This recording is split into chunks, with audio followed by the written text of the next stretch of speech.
do to get what I need. I'm begging on my knees, whoever will help me escape reality, so we can all get away from the tragedy and get away from the touchdown. We need a world to call our own, so we can rethink construction. So we blame ourselves. We think the war is the answer. We think that life is a living hell. We are this world's fucking cancer. We hide behind this violence. We can no longer run and hide. Some think that we're immortal. Arguments die.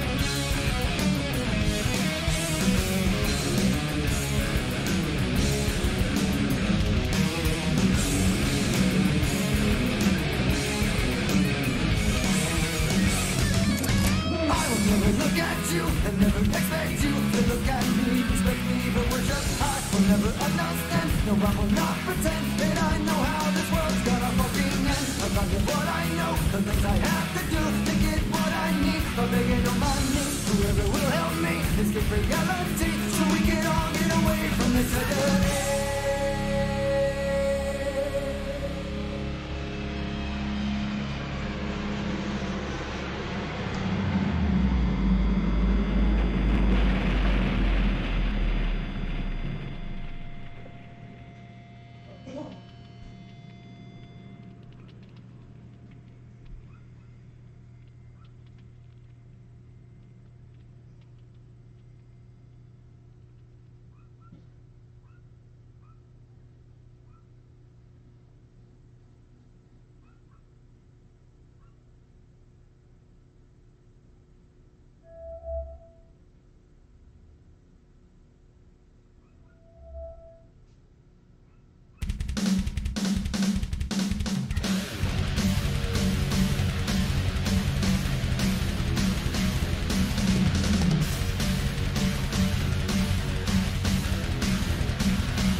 sky, nothing left to compromise. It's gone way too far, there's no turning back now. You're out of line, you talk too much shit this time. There's no call for retreat, so you can't back down. So put up a fight, you want a piece of me, I want a piece of you. No more fucking around this time, it's you and me, let's throw it down, down, down. You're bullying days, they're adding in, I'm gonna make you pay for all these physical and emotional scars. No more games, I see your feelings on display. Now that the tables have been turned all around. So put up a fight, I want a piece of you, you want a piece of me. No more fucking around this time, the gloves are off, let's throw it down, down, down. You want a piece of me, I want a piece of you. You want a piece of me. Now it's time for MMA Live at 5. Thank you to Consinity. New subscribers and fans of Fights with Friends. It's time, guys. It's time to get this damn fight on. There's been a lot of bad blood. For how long? It's time. These guys both want a piece of each other. That's for damn sure.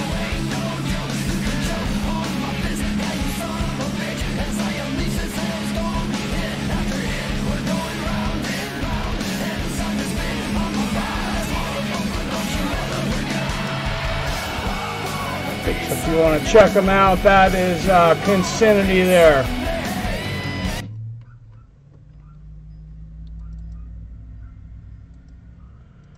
I just want a piece of these fights tonight. I don't want a piece of anybody.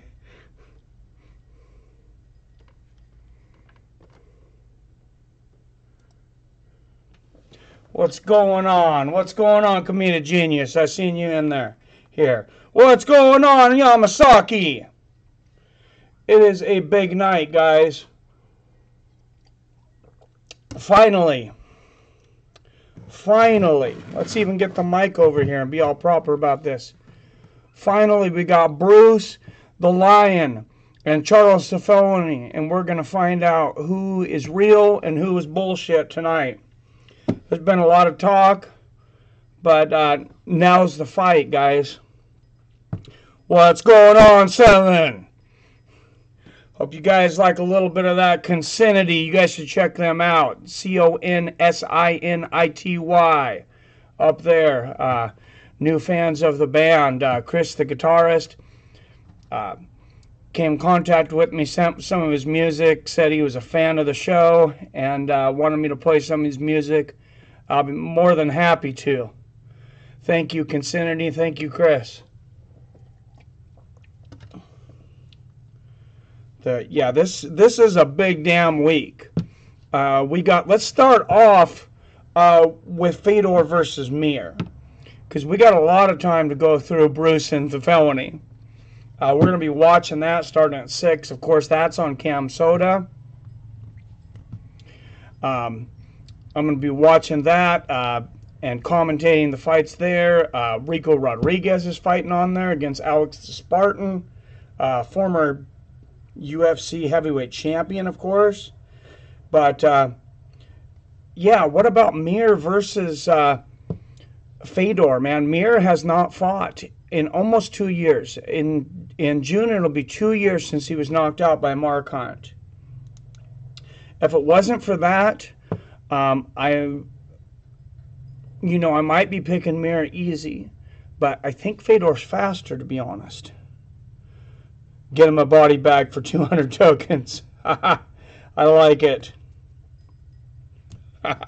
What's up? I like to scare people, Mario. What's going on, man?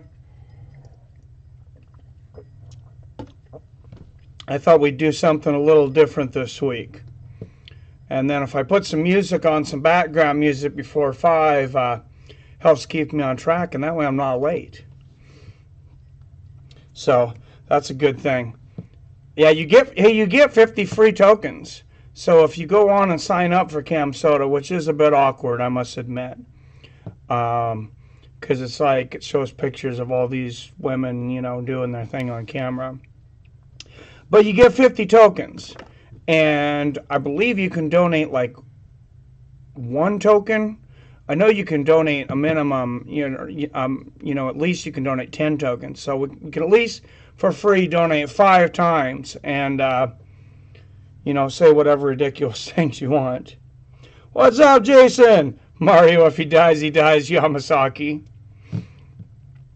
That's funny. Speaking of Yamasaki, I don't know what the deal is with that guy, but I had forgot that he was the guy in the Kevin Lee-Michael Chiesa fight. Kevin Lee was just on JRE.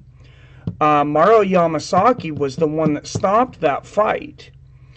Kevin Lee had, if you guys don't remember, had Mike Chiesa in a choke. Chiesa was close to going out, but he hadn't tapped. And there's no big deal in letting a guy go out from a choke. This is not little kids jiu-jitsu. This is UFC.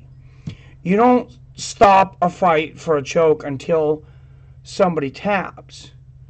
So he goes from that extreme to the extreme we've seen with, you know, with Skyovic.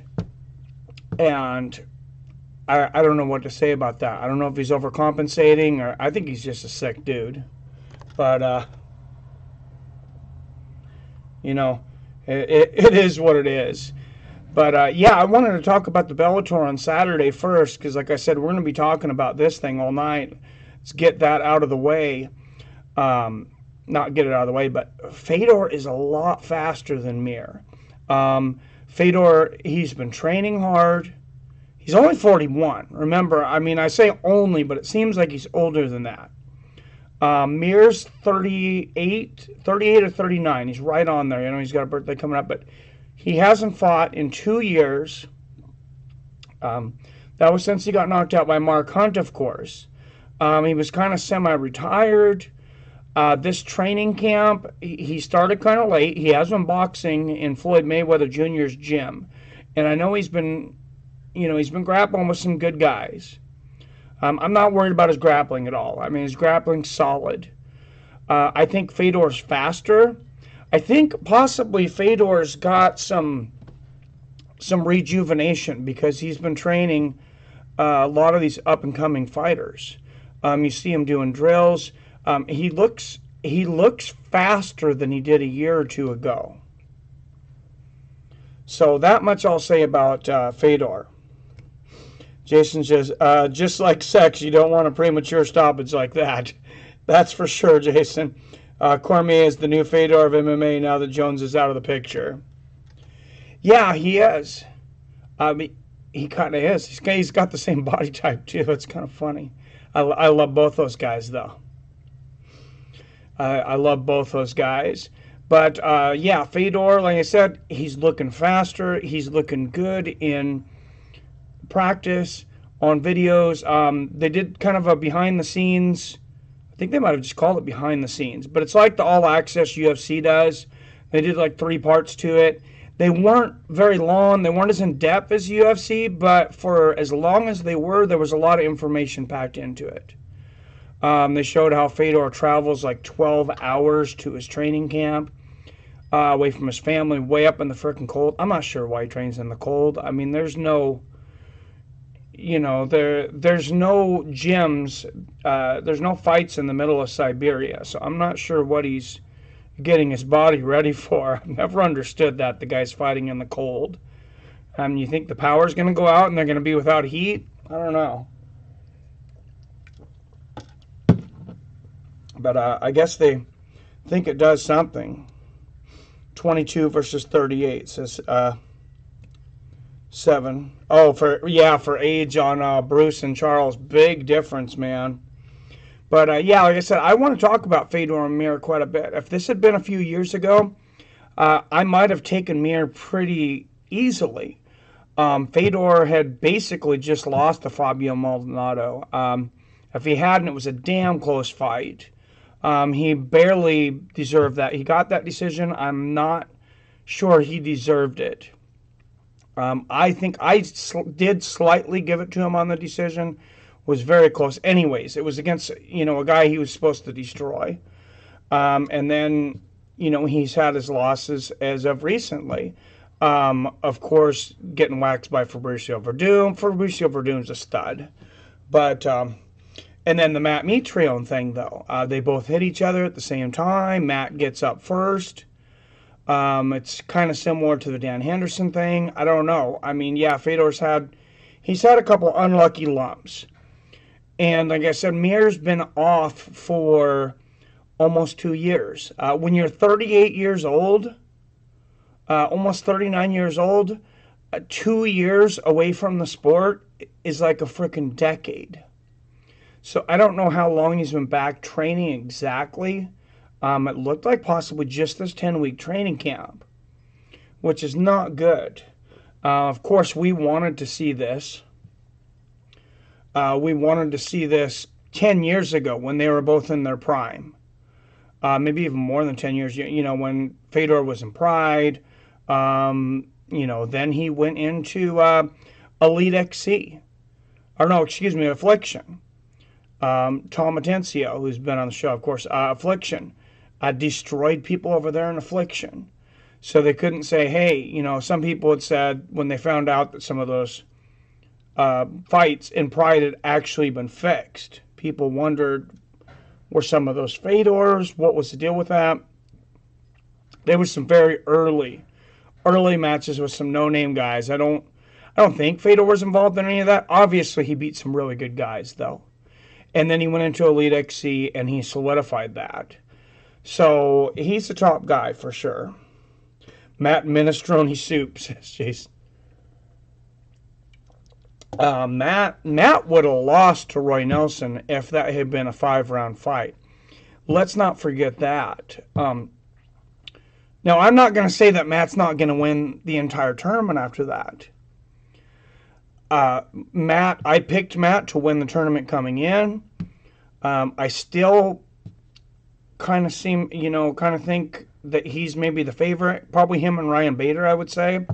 Which May 12th, a couple weeks after this Saturday's one, Ryan Bader and King Mo Lal will have their first round fight against each other. I first heard Pride fights were fixed from Chael Sonnen. Says just yeah, he was talking about it on his podcast the other day. I've heard it from other places. I think I heard it from Joe Rogan, and I've heard it. I don't remember where else I've heard it from, but I think I've heard it some other places. Jason says Matt is a great athlete. It's too bad he didn't focus on martial arts instead of football. Well, the money wasn't there, so I don't blame him at all. He is a great athlete.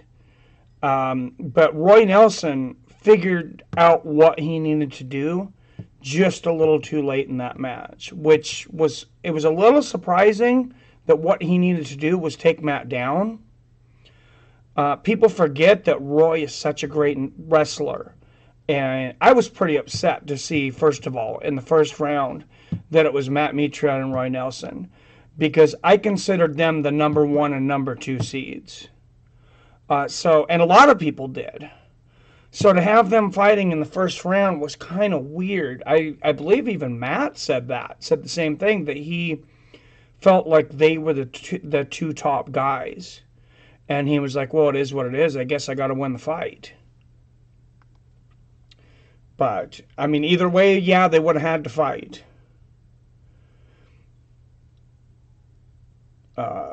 Tim, he is now... Oh, Jones is gone, and Jones popped for PEDs. Tim Hart, what's up, Tim? Tim Hart is in the chat. What's up, man?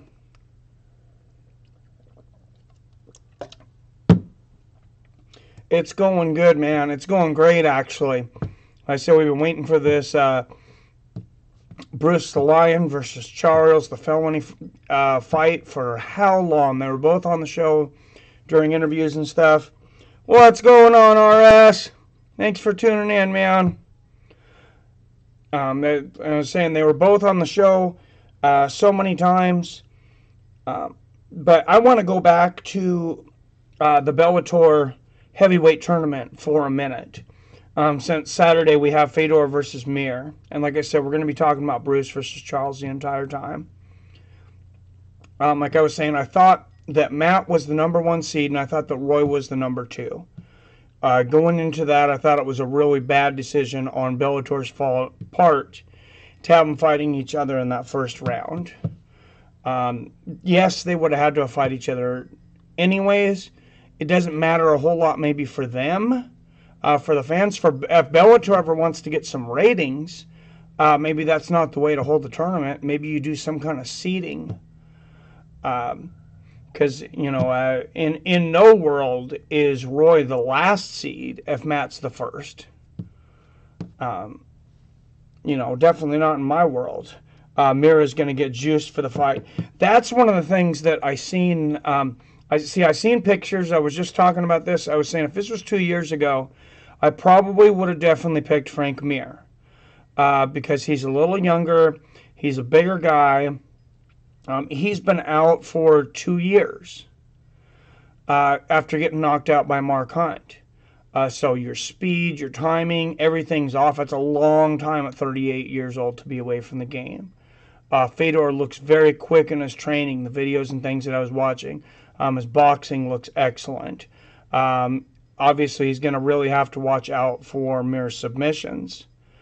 And now that you mentioned that, RS, I was forgetting. They were showing pictures, not of the weigh-in, but at press conferences and stuff. And Mir looks juiced up. I mean, I don't know if juiced is the right word for it. It definitely could be. He definitely looked ripped. He looked like 32-year-old Frank Mir or 28-year-old Frank Mir. So, I don't know. I mean, they're not under USADA testing. He was never really under USADA testing for very long. But, I don't know. I still kind of think possibly Fedor is going to be too fast for him.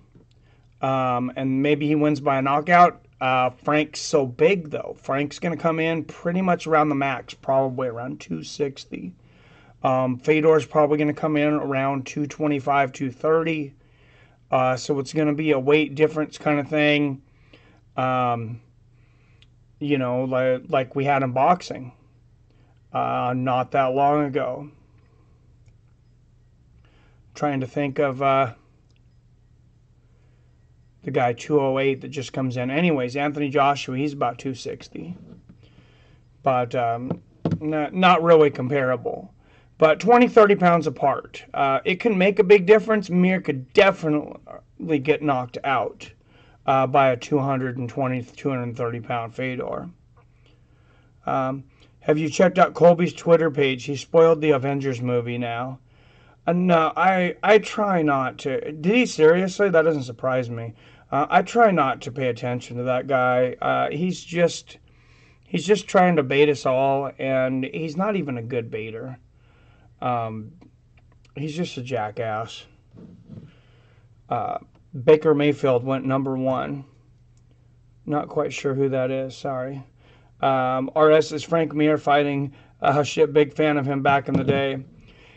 Yeah, he's fighting this Saturday, Tim, against Fedor in the next round of the heavyweight tournament. And then May 12th. Whoever gets out of that, I don't know where to put them as a seed, but Ryan Bader's fighting King Molal. Bader would be my second seed. Matt Mitrione number 1, Bader number 2. Matt Mitrione obviously showed some holes in his game. I think definitely would have lost that fight to Roy Nelson had it been a 5-round fight. Roy Nelson figured out what he needed to do. He remembered that he knew how to wrestle after he started getting outstruck. RS says, Frank Mir has been out of shape and slow for his last fights, but USADA is not on Bellator, so don't underestimate him. I still think Fedor beats him.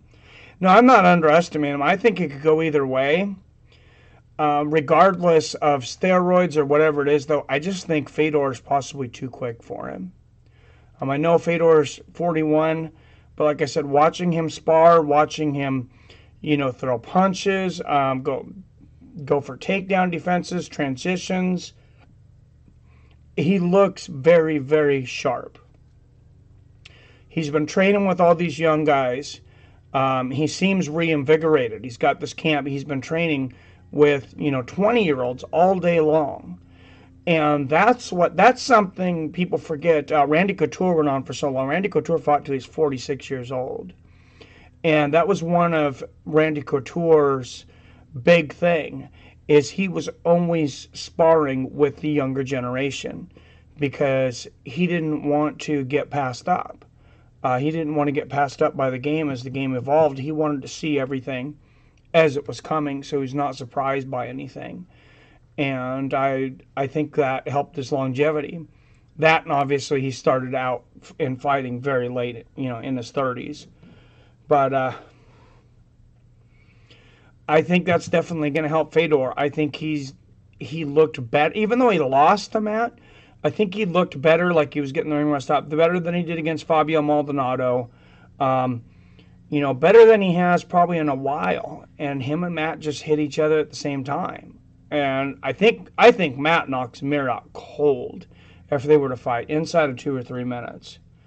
Mir is not going to take down Fedor, and his boxing skills don't seem enough to a more well-rounded striker like Fedor. I would love to see a rematch between Fedor and Mitrione. That would be excellent. And Fedor really wants this. You can hear him talking about it. He's been traveling to this camp in the freezing-ass cold, 12 hours away from his house. I don't know, in the middle of frickin' Siberia. I was watching the preview thing. But why he's going out there where it's so damn cold, I have no idea. But that's where the camp is anyways.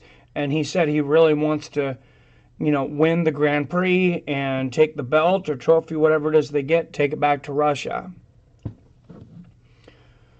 So, that's a lot of motivation. And to beat somebody like Mir, both those guys were watching each other back in the day, 10, 15 years ago. And there was a lot of talk of who would win. People forget how good Frank Mir was, especially before and after his motorcycle accident. He had that really bad motorcycle accident. But they forget he snapped Andrei Arlovsky's arm. I think it was Arlovsky twice, or was it Sylvia? I think it was Arlovsky. Anyways, beat Tim Sylvia. He had the championship a couple times. So he was pretty damn good back in the day. I see Ryan Bader taking the whole Grand Prix, says Yamasaki. He's my number 2 seed, knocking on number 1 after Mitrione's performance against Roy Nelson. But like I said, Nelson was my number 2 to begin with, so it's not surprising that Roy Nelson was almost able to beat him.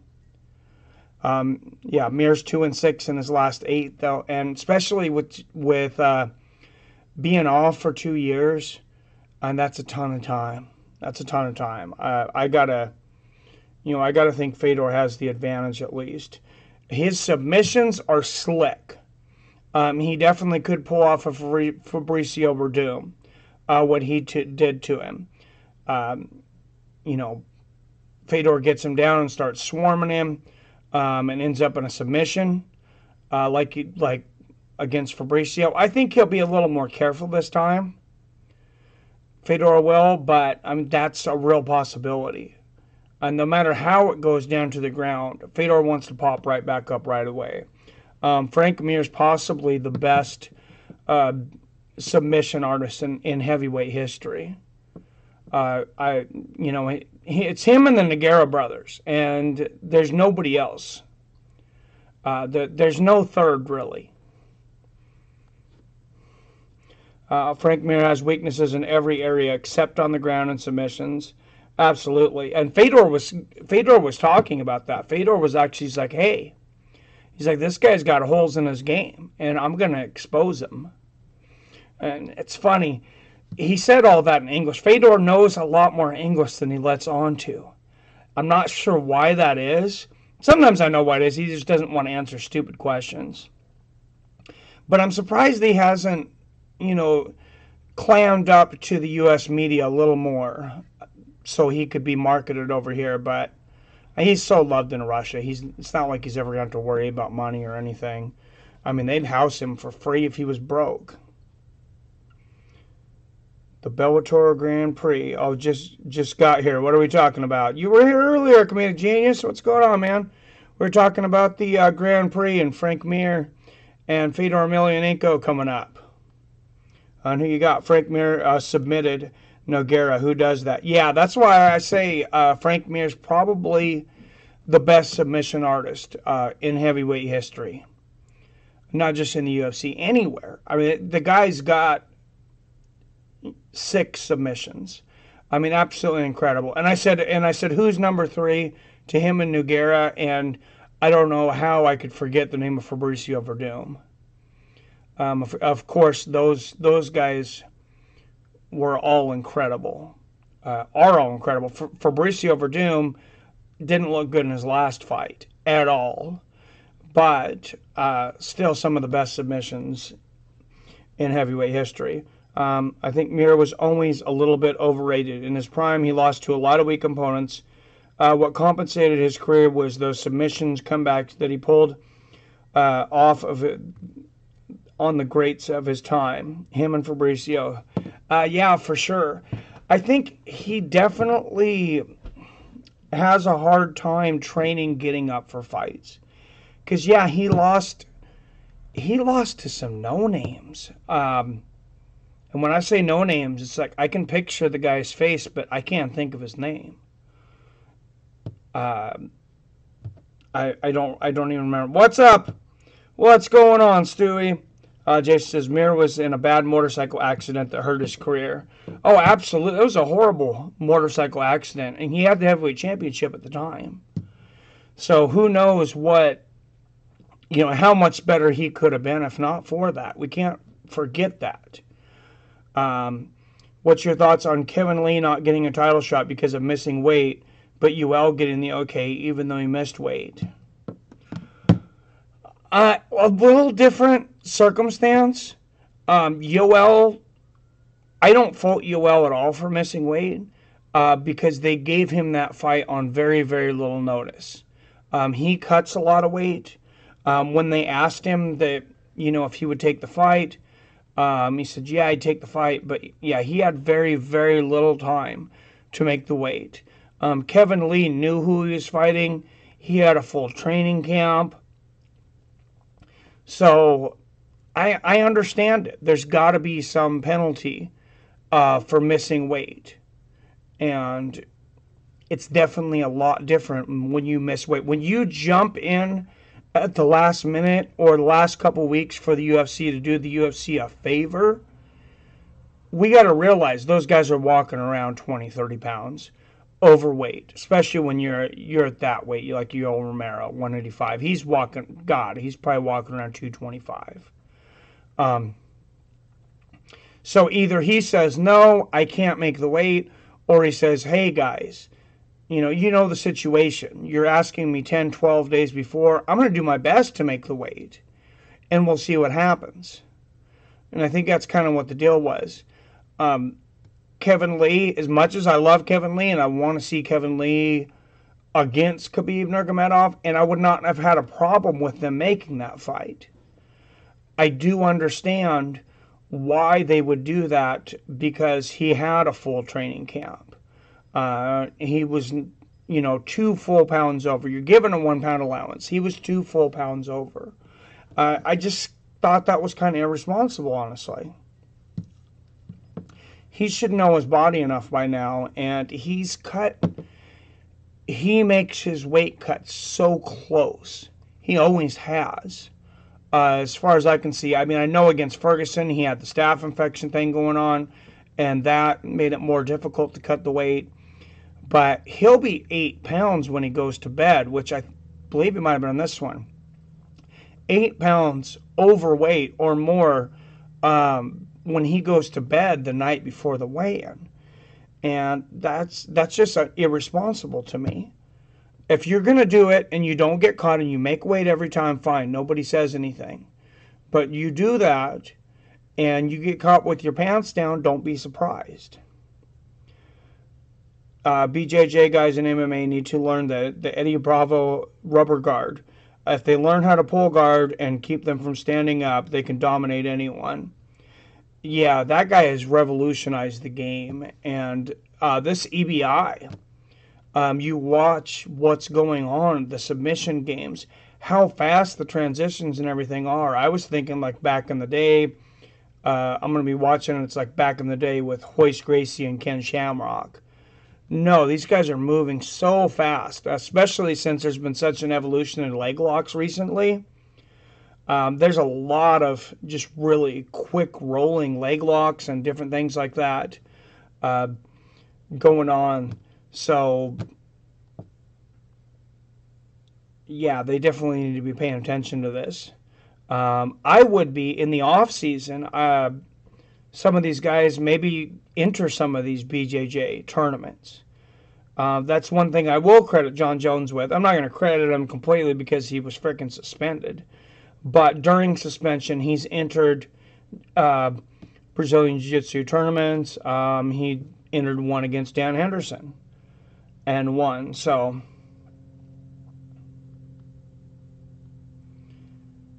big guys in MMA, or BJJ guys in MMA need to learn. Oh, we were just talking about that. Frank Mir looked like a world beater against Todd Duffy, says Jason. Oh, God. What about Todd Duffy? Todd Duffy, the guy that can come in there and knock anybody out or be knocked out by anybody. He's like the one-and-done Justin Gaethje of the heavyweights. He's going to come forward, chin out, throw shots, no stamina. But if he doesn't knock you out in like 2 minutes, he's completely fucked. So, yeah, I almost forgot about that guy. I remember, you guys remember his feed me speech? And he was a big, intimidating looking dude. And I can't remember who it was he knocked out, but it was a very impressive knockout. And he's screaming, feed me, Dana, feed me. And they fed him, and they gave him, I think it might have been Gabriel Gonzaga at the time. I can't remember who it was, but he just got destroyed in his next fight. I don't want to see Khabib fight anyone else besides Conor or Tony, says RS. Yeah, I don't know. I don't think that they've announced anything. Khabib keeps saying that he's in contract negotiations with Conor. I don't believe anything with Conor until I see it. He hasn't been inside a UFC cage in 2 years. He's got more money than God. I'm not sure what his incentive even is at this point. I heard from a lot of people in MMA that most fighters' careers are done after 15 years. Frank Mir is going on 17 years now. Well, Fedor's got to be going on at least that too, though. He's 41 years old. Remember, he's 3 years older than Mir. Kevin Lee and Khabib have been standing up and striking too much in their last fights. Too much pride and ego is no good. Accept you're a worse striker and take the game to where you have advantage. I do believe that Kevin Lee is a superior striker to Khabib, though. I believe he's a much better striker. Khabib may have better defense on his feet. He does get hit, though. I mean, but he didn't get hit by a spinning heel kick. He fought Barbosa, too. So, I don't know. Has anyone ever dropped dirty in Bellator? That's a good question. I can't think of Bellator ever coming out and saying that someone failed the drug test. Now, I know Chael Sonnen's contract has a stipulation in it. When they signed him, because Chael's been dirty so many times, which cracks me up now with this podcast, that he like tries to play this goody two-shoe. He never swears. He acts like he's offended when people swear on the show. He edits them out, kicks them out, so he can get all these great sponsors. I mean, he had freaking McDonald's on there. don't get me wrong, I like listening to Chael. I like him, but yeah, his contract with Bellator said that if he tested dirty, I believe not only would he be kicked out or like a 4-year suspension or something, but he would owe Bellator in excess of $1 million. It might have been $2 million. It was big enough to where it's like, you better not ever test positive or you're screwed. Make UFC great again. It's getting there, man. Todd Duffy threw his punches like clothesline. For sure. Fedor's first pro MMA bout was in 2000. So he has been fighting 1 year longer than Mir. Okay. You ain't trying if you ain't cheating. Sorry. I love it. Cheat is WWE material. Yeah. Brock's coming back soon. The Beast Incarnate. Is that what they call him over there in the WWE, I think? I'll be happy to see him back in a UFC cage instead of in that, whatever you want to call that over there. Although those guys are great athletes, like I've said, don't get me wrong. But the big fight, Derek Lewis versus Francis Ngannou, of course, possibly the fight that I'm looking forward to right now most in the world. But Fedor and Mir is right up there with it. Those are honestly the two top fights probably that I'm looking forward to. Fedor and Mir, which we get on Saturday, Francis Ngannou, and Derek Lewis. But I think Brock Lesnar probably fights the winner of Ngannou and Derek Lewis. And that's going to be great. You don't call the greatest the best fighter. You call it Chael Sonnen. I do love the intro for his podcast. Retired from the UFC, undefeated after beating every champion and winning the most money ever. It's pretty hilarious. What's going on, Zoltan? Thanks for coming in, man. He says Crazy Horse Goat. Oh, that's great. Crazy Horse, felony, whatever you want to call him, Charles Bennett, he's lost his last 7 fights. So, you know, I don't know what's going on there. Bruce is only 5-3. Bruce has only had 8 fights in his entire life. So let's not forget that. But I think I know exactly how his fight goes down. And I'm not afraid to say it and put my name on the line for it. If you're not willing to go too far, you will never go far enough. Sorry, I love it. But Jason says, Dana mentioned winner of Stipe and Cormier gets Brock. I think that's stupid. You're going to get Brock a championship fight right as that's retarded. It's a big money fight, I guess. But I'd rather see him fight the winner of Derek Lewis and Ngannou. But we'll see what happens. Bruce and Felony have not fought yet. They will be fighting at 6 o'clock on Cam Soda.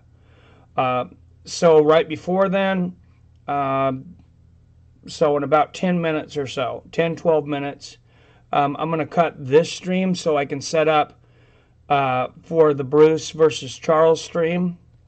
And that'll be at 6 to 8. Don't forget Rico Rodriguez, former UFC champions, fighting Alex the Spartan too. That's going to be great. Mario says, why are people giving Lee so much crap for almost getting dropped instead of acknowledging the way he successfully recovered? I was very impressed with Kevin Lee's fight. Take away the fact, when you take away the fact that he didn't make weight, I'm not real happy with that. Having a full training camp, I don't feel like that's real acceptable. He needs to figure that out. But as far as the fight itself, very few critiques. Very few critiques. Yeah, he got caught with the spinning heel kick, but what is Khabib going to hit him with like that? Khabib is not going to hit him with a spinning heel kick like that. That, to me, kind of showed like, hey, who's going to knock this dude out? Edson Barbosa hit him with the hardest part of your foot. That's the hardest bone in your entire body, is your heel. And he hit him with a spinning heel kick, and he did not knock Kevin Lee out. Now, that should have been a knockout against most guys. Against most guys, it probably would have been. And we'd all be having a different conversation right now if Kevin Lee hadn't recovered. So I give him major props. I would not have had an issue if they would have gave him the championship fight against Khabib Nurmagomedov, because I really want to see that fight. And I really think Kevin Lee stands a good chance. I think he matches up well. He better figure this weight cut thing out again, though. If he misses weight again, I don't care who you are. You miss weight twice, you need to move up. And Khabib's missed weight in the past, too. Or, of course, had, extreme issues with weight cutting. Jason says, lazy horse. He needs to train and not get high. Yeah, he was out. He was out like a few hours. I swear, a few hours ago. This morning, I'm going to work. I'm getting ready for work, and I'm posting. It's like 5:45 in the morning here. It's like 7:45 in the morning there. He's out at some bar eating something. I didn't see him drinking, but I mean, I guess it was 7:45, so he's up, and the fight's at 9 o'clock there. 3 hours later, I don't know. You want to get your 7 or 9 hours of sleep. I would imagine that entire week, and I know he didn't get in that entire week, because I've seen his streams at all hours of the night, 2, 3 in the morning. Me and Bruce have been talking back and forth. Yeah. We've been chatting. But yeah, I think I know how this goes down.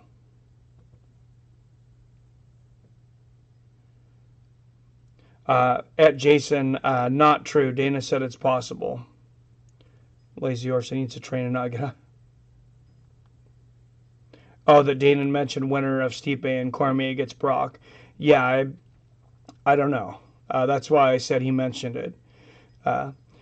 In no universe do you win a fight by wrapping your legs around your opponent's neck. In the universe of Anderson Silva versus Chael Sonnen, it happened.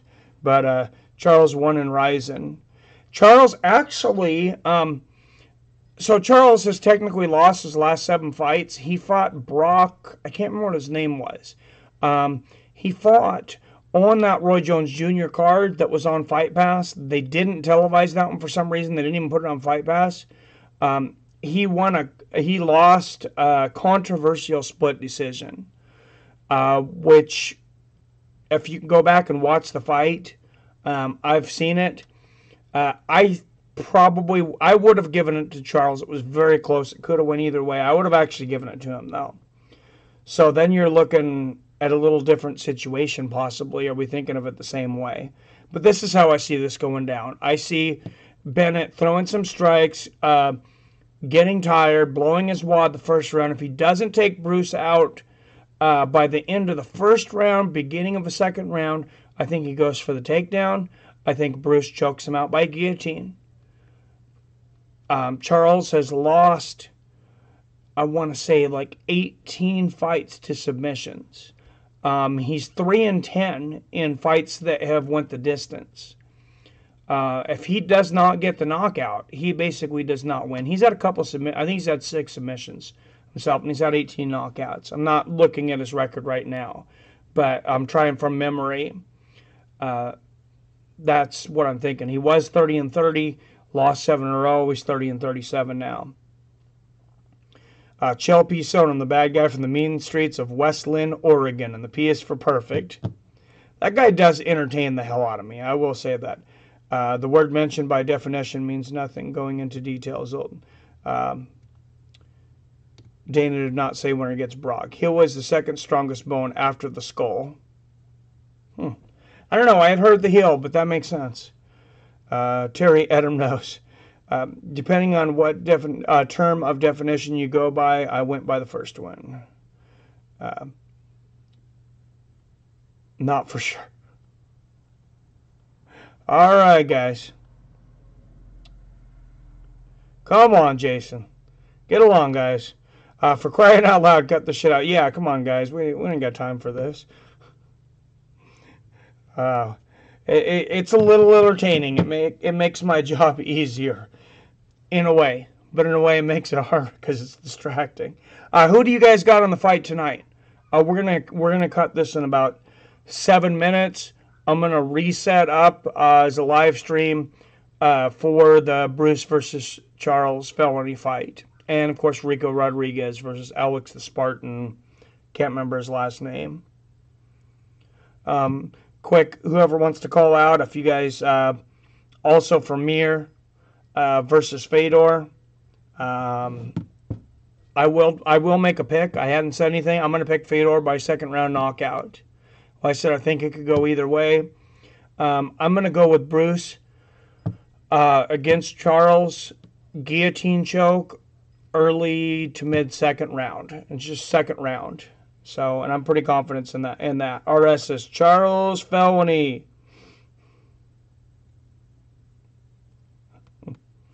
All right, anybody else? I know there's a lot of Felony fans in here. Stewie says Felony. I can't say it like him. Felony. Yeah, not even close. But dude does entertain the hell out of me. Jason says, I got Mir and Lazy Horse. Going opposite of me. You know what? Are you going against Felony because you mad? I'm not mad at him. I'm not mad at him. I've got no horse in this fight.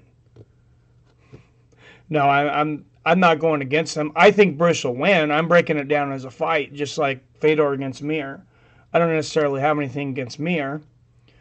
You know, and I like Charles. I like his stream. I've been watching his stream. He's highly entertaining. I got Crazy Horse. Oh, whoops. That's 7. A lot of Charles fans. And stop calling him Crazy Horse. Mir, third round leg lock, and Bruce, second KO. Tim Hart, third round leg lock. Well, if Mir wins it, definitely could be a leg lock.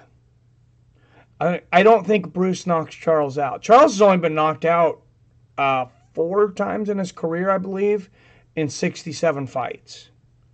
So Bruce is not a real powerful guy either. So I really don't see Bruce coming. No, we were actually talking the other day. Me and Charles. I don't have any beef with him. I think he's pretty much good with me because we were online the other day and I was helping him with stuff on his YouTube channel. Stewie says cut the check. But hey, I was helping him out with his YouTube channel. I was showing him some stuff. How to try to get his super chat up and do some different things to hopefully make some money. I'm not exactly one to be teaching people how to make money though, since I'm not making much myself. But I showed him a few things he could do. I think he'd get a little more sympathy than me. I don't think I get much sympathy as far as donations and things are concerned. PayPal.me/fights of friends as I say that, or donate in the super chat up above. All right, I think just about everybody's called. Cap has not been in here, my moderator. I am moderatorless. So, good thing I haven't had to kick anybody. And that's the cue for Stewie, probably to say something ridiculous. But, all right, guys, I'm going to go ahead and set up for the Bruce the Lion versus Charles the Felony stream. Don't go yet, because I'm going to tell you, type in Cam Soda Legends. You may have to sign up on an account there to be able to get their stream really quick. So let me give you a few minutes to do that. That way nobody misses the fights. Which is kind of, crap because you have to have your name on a porn site. But anyways, or at least your email. But yeah, go sign up for that. You'll get 50 free tokens to toss at Felony and Bruce and whoever else is out there tonight. The Ring Girls. And I will see you guys in a few minutes. I'm going to set up this stream. Make sure that I have the actual fight going as well for Cam Soda here. Bellator's on Saturday. Because that's 28th, right? Yes. Bellator is on Saturday at, I believe it's not till 9 p.m. Pacific. Let me check my stream. I don't know if I can go that far ahead on my schedule on Paramount. But you can go to my guide here, FS1 showing UFC as onlys. It's like basically the UFC network. So why don't they just put everything on there instead of Fight Pass? I don't know.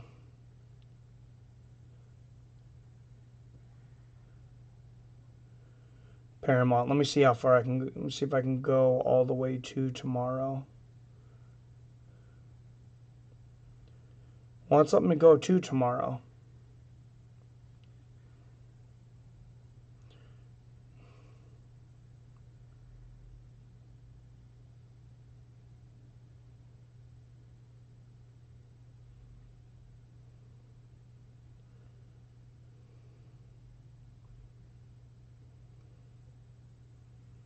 Oh, it wouldn't be tomorrow. It'd be Saturday anyways. So let's go through to Saturday. And we'll get an exact time. Sorry about that.